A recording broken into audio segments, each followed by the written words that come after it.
17 years ago, 60 Minutes first examined the so-called French paradox, which suggested that the French, despite a high-fat diet and high consumption of wine, had a remarkably low incidence of heart disease compared with Americans. Most researchers agreed that there was something in the wine that offered protection. And a few years later, even the highly cautious federal dietary guidelines say that moderate consumption of red wine can be beneficial. Now, scientists across the country have identified a substance in red wine called Resveratrol that they believe might do more than just protect the heart, but could, in very high concentrations, significantly extend life by preventing a number of age-related illnesses. If they're right, we all may soon be taking a pill that could give us an extra decade or two of healthy old age. If the promise holds true, I think this has the chance to change healthcare. Dr. Christoph Westphal says we all may soon be taking a drug that just might beat the clock, a simple pill that could delay the inevitable. Our goal is to prevent and forestall many of the diseases that strike us as we reach 50, 60, and 70, all with one pill. What you're suggesting is there's some kind of rejuvenation drug that turns a 70-year-old into a 35-year-old. That might be pretty hard to do, but I think if we're on a train heading one direction, we can slow down that train. I think we can slow down these genes that control the aging process. That quest to put death on hold began in 2003 when Westphal met David Sinclair, a biochemist at Harvard, who was studying the genetic components of aging. 5 years ago, I met David, and he had shown that you could extend lifespan in yeast. That's pretty exciting. Now, if you happen to be a yeast, it's very exciting.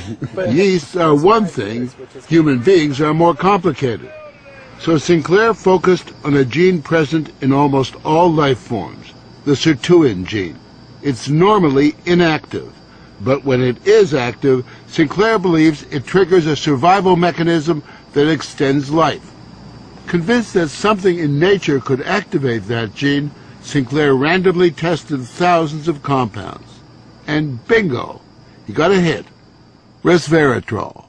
When I Googled this Resveratrol, I was shocked to find that red wine was the top hit.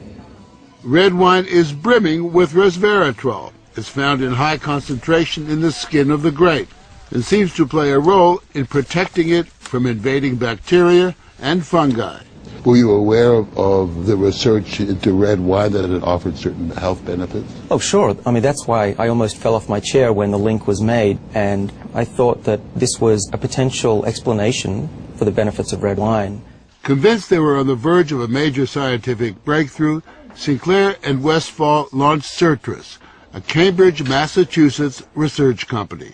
They, along with a handful of other cutting-edge biotech companies, are developing resveratrol-based drugs that they believe zero in on the longevity gene. The important news here is not that we found something in red wine.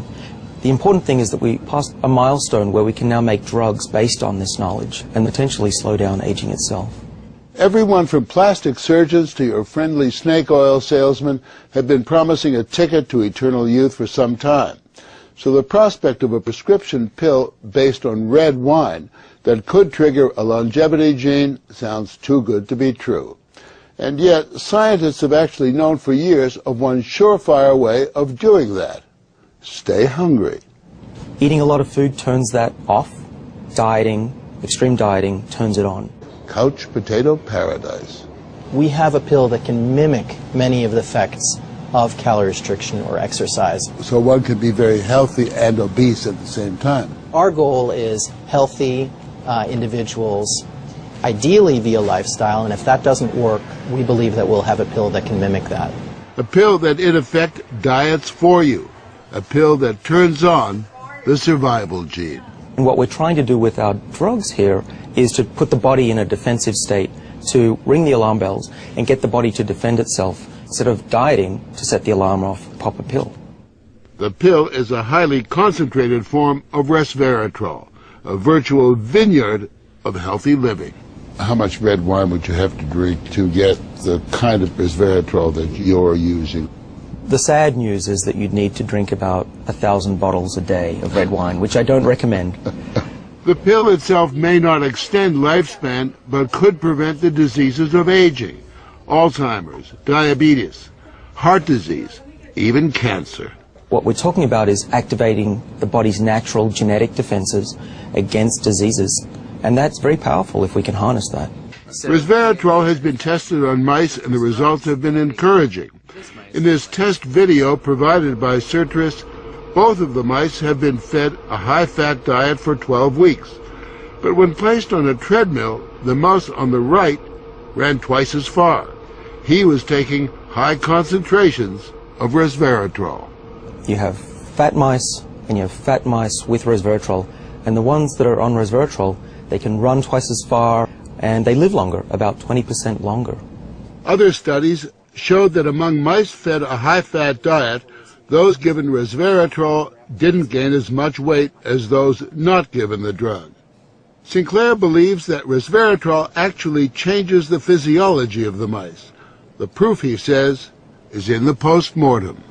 Their organs looked pristine, youthful, fat-free, and their physiology was just like they were dieting, but they were fat. Convinced they were on the right path, they fast-tracked the drug into human trials on people with untreated diabetes, and the results were impressive. It significantly lowered glucose and insulin levels without the patients changing their diet or taking any other drugs. Originally, our hope was that you'd be able to prevent diseases of aging. What we ended up seeing is actually you could therapeutically intervene in patients who have diseases of aging, and that was unexpected. Yeah, the diabetic patients have high blood sugar, and the molecules bring it down. That's treatment, that's not prevention. Sertris is now developing what they say is a much more potent synthetic version of resveratrol that will also soon go into human trials, this time on cancer patients. I keep on thinking, you know, what used to seem like it was science fiction, I actually believe the biology is right, and if we're right, this may be the most important thing that we're going to do in our lives. Possibly, but it is important to remember that 9 out of 10 drugs that look good in mice ultimately fail in human trials. Still, the speed and results generated by Sertris and the resveratrol drugs are unusual, and Sinclair believes these drugs will not only keep people living longer, but will keep them healthy longer. What we're talking about is potentially making a 90-year-old as healthy as a 60-year-old. A 90-year-old can play tennis and see their great-grandkids graduate from college. People will live active, healthy lives and then die quietly in their sleep, and that's really the aim here with these medicines. Are we on the edge of maintaining active lives into our hundreds, for example? Well, we've certainly passed a corner in terms of the science, and someone's going to achieve it, and if it's not us, it's going to be someone else. But the question that most of us want answered is, when do we get this pill? I would say 5 years, to be conservative, that this will happen within our lifetimes. I'm fairly certain about that. One measure of the potential of this research, Dr. Sinclair and Dr. Westfall's little startup company was recently bought by the pharmaceutical giant GlaxoSmithKline for almost $750 million.